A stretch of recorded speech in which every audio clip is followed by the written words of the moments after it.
Welcome back to the tutorial series on sequential decision analytics. This module is on framing a sequential decision problem. Now, framing a problem means starting in English and saying, okay, what is this problem about? So I'm going to give you an introduction to framing the problem, talk about the three core questions of metrics, decisions, and uncertainties, and then do an illustration for a supply chain problem. So let's start basics of framing. It used to be that we would start with an application. And this is what I did for many, many years, and it's fairly standard thinking in the field, where you say, okay, we want to do a mathematical model, so let's bring in some math guy who will take the real-world problem, turn it into mathematics, and then turn it over to the computer guy who's going to turn it into code. Okay. What I started to learn was that this methodology, which was how I thought for most of my career, has a fundamental flaw. Let's look at analytical training. Each one of these 6 boxes is a very distinct field, okay, with a host of people who are trained in that. Machine learning, big field. Monte Carlo simulation. The neural network community, which is machine learning, but it's become fairly specialized. The decision tree people, deterministic math programming, and then the optimal learning problem that I described in the previous module, where you have to pick from a set of choices where I don't know which one is best. You can get a PhD and spend many years of your life in any one of these fields. There are people who spend entire careers in one of these blocks. When they come in to look at a problem, they look at the problem through the lens of their training. I call this expertise filtering. It is the most outrageous but very subtle bias, and it's very real. So what I've done is I've created what I call the skill cycle, where you start from some real-world problem. Maybe it's a business guy standing up. Could be in health. Here's a manufacturing problem, but I don't know. Let's just start off and assume that we have some business problem. Now, the next step over, this is what I'm going to call the framing step. Now, here's a group of students at Rutgers. These are very bright students, very capable, not mathematical. Their programming really doesn't go much past Excel spreadsheets. I think this is the ideal community to learn this process that I'm going to call framing, that I'm going to be describing in this module. Now, framing is one of these things where we're not going to go to the computer for every single decision problem. Often, once you've done framing, you may understand the problem well enough that you're ready to solve it. I'm done. I don't need computers. I don't need data. And by the way, we have to do this for most problems because there's decision problems everywhere, and we can't analyze everything. But for those problems where the decision is important enough, then we're going to have to go down to the next step. This is the universal modeling framework. I will get to that in subsequent modules. Let's stay in the upper right-hand corner. So the upper right-hand corner, oh, by the way, after we do the universal modeling framework is when we then go to software. In the upper right-hand corner was one slide. It's this slide. It's called Framing the Problem. If you want to run a better anything, you have to make better decisions. The path to improvement starts by answering 3 questions. Number 1, what are the performance metrics? Number 2, what decisions do you have to make and who makes them? Finally, there are always sources of uncertainty from information that will be arriving after you make the decision. So these are the 3 questions. If you're playing a computer game, they're trivial. But if you're out there in the real world, answering these questions is not that easy. And I think it takes training, and we should be teaching this material. Now, what is a problem? We have our metric-focused problems where we're focusing on the metric. We have our decision-focused problems where I say, I need to make this decision. Both of these need the other. Metric-focused problems, I need to make decisions. Decision-focused problems need metrics. And eventually, all of them are going to have to deal with the fact that we live in a world where time moves forward and new information arrives, which is uncertain. Let's start with metrics. So in the business world, business people love metrics. They call them KPIs, and they have KPIs for all different places. And people love to have long lists. They somehow think if they invent a KPI, it somehow gets better. I love the work of Laura Césaire. She's an influencer in supply chain management. She has a very nice book called Supply Chain Metrics That Matters. What she does is she says, look, there's really 2 metrics. Now, she's working at the C-suite level, but she says, I'm just going to focus on 2 metrics that really matter. Now, I'm going to recognize that often we do have more than 2 metrics. or certainly more than one. So there's a whole optimization community. They always assume you have one objective function. Uh, Everybody likes to have a list of metrics for complex problems. What I say is fine, have all the metrics you want, but put them in a pyramid. Pick one to put at the very top, and then have other metrics and levels. Now, this might well be the pyramid that you construct if you're a C-suite person. You're in the C-suite and you're right next to the people who have to think about stock price. But maybe you're not. Maybe you're down on the manufacturing floor and you're managing inventory and you're really only worried about operating margin or inventory turns or something like that.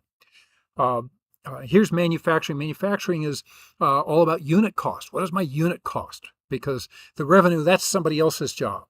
So you can create a pyramid. In fact, I may have a pyramid of pyramids because in any type of organization, you have multiple people all making decisions. They all have their private metrics. And what I encourage is don't make big pyramids, make little pyramids. Just take the few metrics that really matter to you. Maybe in terms of your overall performance in your division or the unit that you work with, or maybe you're working on a particular project and you just want to do well for the one project. Whatever you want to focus on, figure out the most important metric, put it at the top, take a few more.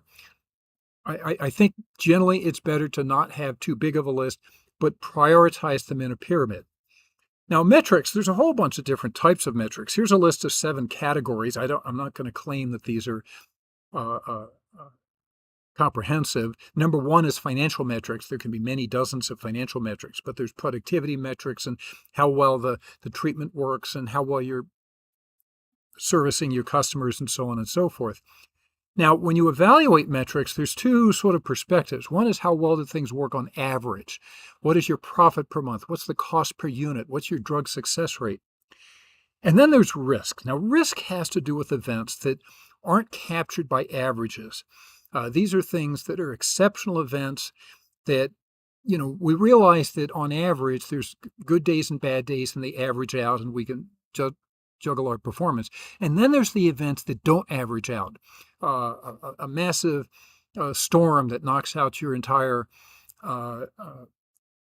manufacturing plant. An imperfection that gets in your product and you have to withdraw the entire product line. I mean, these are big events that really impact your operation, might even impact whether or not you can continue as a working company. Now, performance metrics come in 3 broad flavors. One is objectives that you maximize or minimize. I claim the top metric in your pyramid should be an objective to be minimized or maximized. But other forms of metrics are limits. Things I want to have something, the number of stockouts be less than something, or maybe I want it to be greater than something, or I can have a target. I may be larger or smaller, but I want to be as close to this target as can be. So these are different ways to handle metrics. This is what's going on in the book, The Goal. If you haven't heard of The Goal, first published in 1984, it was a standout bestseller. It's still a top seller today. And it's all about a manufacturing plant that they have all their performance metrics and everybody's running around trying to work to their metrics. And this guy, who's the plant manager, reaches out to his high school physics teacher, who's apparently a very smart guy, who comes in and effectively says, you're managing to the wrong metric, but he doesn't put it in plain English. He sort of makes the guy discover it. But it's all about understanding the right metric. That's why the book is called The Goal. Decisions. Now, if I'm in computer science and I want to play a game of chess, I know what the decisions are. I can sit down and half a sheet of paper say, okay, if you're this piece, you can make these moves. This piece, you can make these moves. I know what all the decisions are. It's very simple. But when you go to a much more complex operation, I was invited to a workshop at Amazon, and they had us walk around one of their fulfillment centers. And, and there's just a wealth of decisions if you know what to look for. And this is something that I think we need to start training students. There's design decisions that are made once and you just have to live with. There's operational decisions to be made on a continuous basis. And maybe I'm making them in any one of a variety of settings. We should be learning how to go into any one of these different settings and say, here's a decision. Here's the list of decisions. Now, I would like everybody to have read my decision book that has metrics, decisions, and uncertainties, because I think this is something that you have to walk around and observe. And you have to go into the hospital or go into the forest or go into the manufacturing plant and look around and see what's going on, and identify, okay, that's a choice. Did I need to be making that particular choice? I spoke about this at the Society of Decision Professionals in 2026, and it launched a whole conversation. They ended up putting, I think they had ChatGPT design this, this little image on defining the word decision. This is the Society of Decision Professionals is the only community I know that has absolutely accepted a particular definition of decisions, one by Ron Howard from 1966 called an irrevocable allocation of resources. He updated it in 2015 to read a choice between two or more alternatives that involves an irrevocable allocation of resources. It became clear that I didn't particularly like this definition, and what I'm going to do is I did some research with the help of ChatGPT, and after a while I settled on 8 great names. And even if you haven't heard of these, all of these people are big names. Going back to Aristotle, the great Greek philosophers would talk about humans making decisions and how they made decisions. Hamilton of Hamilton-Jacobian control theory, von Neumann of game theory, Herbert Simon, who did his dissertation in the 1940s on satisficing. George Danzig is renowned in operations research for inventing linear programming, the simplex algorithm. Same era, Richard Bellman, who did the early work on dynamic programming, the sequential decision problems. Howard Rafa, along with Ron Howard, pioneered decision trees in the field of decision analysis. And then a colleague of mine, a former colleague, Daniel Kahneman, who focused on how humans make decisions and what goes on in the brain for making decisions. And guess what? Not one of them ever defines a decision other than Ron Howard. Okay, so here's what I came up with. I start off with a simple observation. A decision is a form of information. So let me put information in 3 buckets. There's what we know or believe. Okay, so that's just static. That's just, okay, here's what I know. No, these can be estimates, but it's my state of knowledge. Think of what's in the computer now. Now there's new information arriving, but it's information that I create or control. Okay, and then there's new information from outside our system that we do not control. Okay, and so you have what you know, you have new information that I did control, we have new information that we don't control, and that translates back to an updated state of knowledge. Clearly, number 2 is the second one. It's information we do control.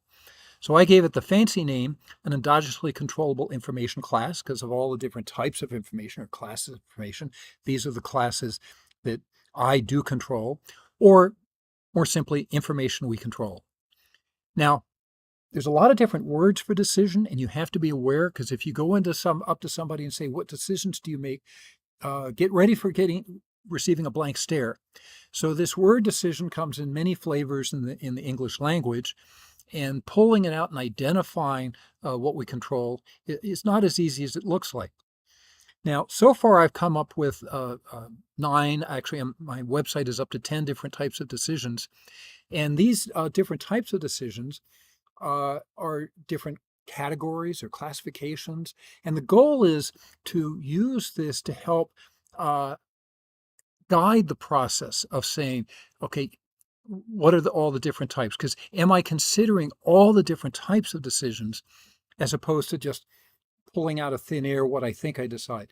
When you have non-trivial problems, real-world problems, you're going to find that all the things that you control can come in a fairly long list.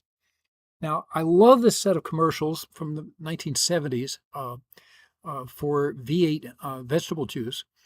This was a spicy vegetable juice, and it was viewed as, or at least by the company, as an alternative to soda.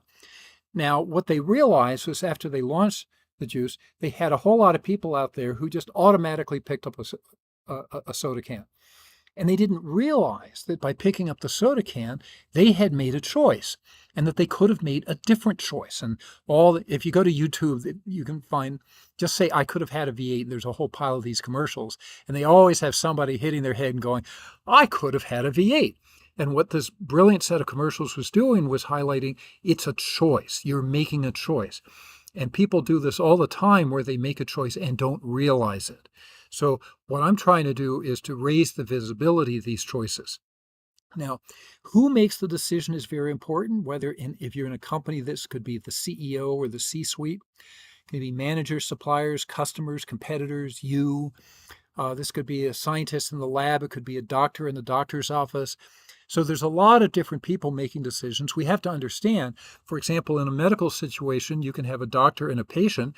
Patient makes decisions, the doctor makes decisions. You have to distinguish between who's making what decisions. There's different time frames, real-time, tactical planning, strategic planning. Time frames are very important in decision-making processes and how frequently you make decisions. And when you make a decision, how far does it impact? Finally, uncertainties, because after you make the decision, new information comes in. Now, if you work in supply chain management loves to talk about uncertainties. They call it risk or resilience. But so there's all these books that put risk and resilience in the title, and these are all fairly soft books. Not all, but the vast majority of them are really just lists of different forms of risk and resilience. I particularly like the book in the front here by Schlegel and Trent. It's very real world and practical, but it's a little bit more academic because they talk about risk categories. I've come up with 12 classes of uncertainty. This is in chapter 10 of my big book. Now, these have nothing to do with any application. These are simply categories. And if you look at them like exogenous uncertainty and prognostic uncertainty, you say, I don't even know what this means. So this is where we have to train people to say, okay, what does this look like? So, for example, if I take my 12 classes of uncertainty and say, how does this apply to the game of chess? I would come up with only one form of uncertainty, the opponent behavior. Okay, I mean, I have my opponent. I don't know what he's going to do. Boom, that's the only type of uncertainty. If I'm doing mutual fund cash management, well, I can come up with 5 or 6 different types of uncertainty. But if you jump to a much more complicated problem like supply chain management, I have all 12 categories, and each of these might have multiple forms of uncertainty within the same category. Here's electric power grid operation. Again, these big complex operations are going to have all the 12 classes, and again, probably multiple forms of uncertainty in each class. Finally, public health, same thing all over again. So the 12 classes of uncertainty are just, again, a guide. It's like the different types of decisions to help you identify the different forms of uncertainty. Now, that does not mean that you're going to end up modeling. Maybe you come up with 20 different types of uncertainty. That doesn't mean that you're going to bring all of those into your modeling process. I may say, well, some are more important than others. You then also have to realize that uncertainty comes in different flavors. You can have high-frequency noise, high-frequency trading and finances at sub-second levels, as power generation. But you can have bursts and spikes. You can have shifts and jumps and spikes. You can have correlations of all kinds of forms. You can have contingencies. You can have uncertainties that have never even happened, but they might. So it's very important to recognize that separate from the 12 categories is what type of behavior do they have. So let me briefly do a supply chain illustration. I'm going to start off with, hey, this is a problem where I'm restocking a warehouse in Atlanta. I'm getting material from the Far East. I had to decide who to order from, when to order, how much to order, how to ship. I have to deal with uncertainties like hurricanes that might come in. This is about an 8-month lead time. I don't know what's going to happen 2 months from now in the weather. I could also have supplier problems and product quality problems. I can have embedded decisions, like if I have a delay, maybe I can rush a shipment on air freight. It's very expensive, but at least I'll avoid an outage. It all depends on the problem context. Now, this is my shelf of supply chain books. I've put this now. These are books that I like. These are my favorite books, but I've put them into 3 categories. On the far left is the heavy theory books, which I really view as just math games. This is where you take simplified problems, often inventory problems, and then do lots of sophisticated math. In the middle are books that are actually used in MBA courses and industrial engineering master's level. This is models that do use some math, but it's very watered down. And so it's designed to be classroom material. My objection to this is that it's math without the modeling. So in other words, the models are not very realistic. The books I like the most are on the far right. This is books with no math, but they use analytical thinking. Okay, this is not just fluff stuff. These are books where people who have really strong analytical thinking without math are thinking about the problem. I just love these books. By the way, let me point out one author that I like a lot, David Simshi-Levy, has 3 books on this shelf. He has the yellow book to the farthest to the left. He has the white book farthest to the right. And then the tallest book in the middle is one that he co-authored. And so he's an example of an author who can do heavy theory or throw out all the theory. And his book on operations rules it's very thoughtful. And I particularly enjoyed the middle one. But again, the middle one's not one of them ever models a real-world inventory problem in its full dimensionality, or even gives you a modeling framework that could be generalized. So a standard textbook model on inventory might have a picture like this. They all have this picture. You have inventory goes up, and then demands drive it down, and you have this up and down motion. And it just avoids a lot of the real-world problems. Real-world inventory problems often have much longer lead times, and a whole lot of messy things can happen during these lead times. So in my supply chain problem, I have metrics. These are my base metrics, and you see it's a long list. I have revenues and facilities costs and customer service and labor issues. There's all kinds of metrics. I'm sure a real company could come up with several hundred of these. You have the base metrics that what I like to do is to pull these into my pyramid, which is to say prioritize them. Don't just have a big long list. Figure out the one that you want at the top, depending on who you are and where you work at the company. Now, you have base metrics and risk metrics. Risk metrics are those events that aren't properly captured if you just do averages. Okay, cyber attacks, major weather disruptions, disease outbreaks, and that sort of thing. Now, these events all happen on different time scales. So here's decisions. You have operational decisions made daily or weekly. You have tactical planning decisions that are made monthly to quarterly. And then you have longer strategic decisions that are made on a yearly and multi-yearly basis. By the way, in the far right, I have 3 columns: decisions that impact the physical system, decisions impacting finances, and decisions that have to do with collecting or sharing information. So these are the 3 flavors. Now, how do we identify which decisions are most important? What I like to do is list the metrics from left to right along the top row. So these are prioritized. And so you range the metrics from most to least important. And then the decisions, just put them in a list. And then what we're going to do is I have a special spreadsheet that you can download where you put in H if that decision has a high impact on that metric. And if you put in an H, the cell's going to turn red. And if you put in an M for a medium level impact, it'll turn orange. L, the cell will turn yellow, and N, it just stays white. And if you fill in this whole matrix, at the end of it, you have a sense of what are the decisions with the highest impact on the most important metrics. And this is purely subjective. Okay, there's no data or analysis or modeling behind this, because this is how modeling starts. Usually we don't do this explicitly. Usually we're doing this subjectively. What I want people to do is to say, instead of just picking out of the ether, okay, I'm going to use these metrics and these decisions, I think it's nice to say, hey, are we missing anything? Are we actually picking decisions that have the greatest impact on the metrics that mattered the most? Are there any other decisions that maybe we're missing? In my supply chain problem, where we have the daily variations, the medium-term uncertainties, and the long-term uncertainties, this is my list of uncertainties. And again, these can be physical, financial, or informational. Once again, it's not just that you have uncertainty. It's not just random demand. It's all kinds of things. But once again, you're not going to necessarily model all of these types of uncertainties. You're going to put them into this interaction matrix and figure out what are the uncertainties that have the greatest impact on the most important metrics. And that way you can parse the problem down to something that's more compact. So this is, again, my lecture on framing.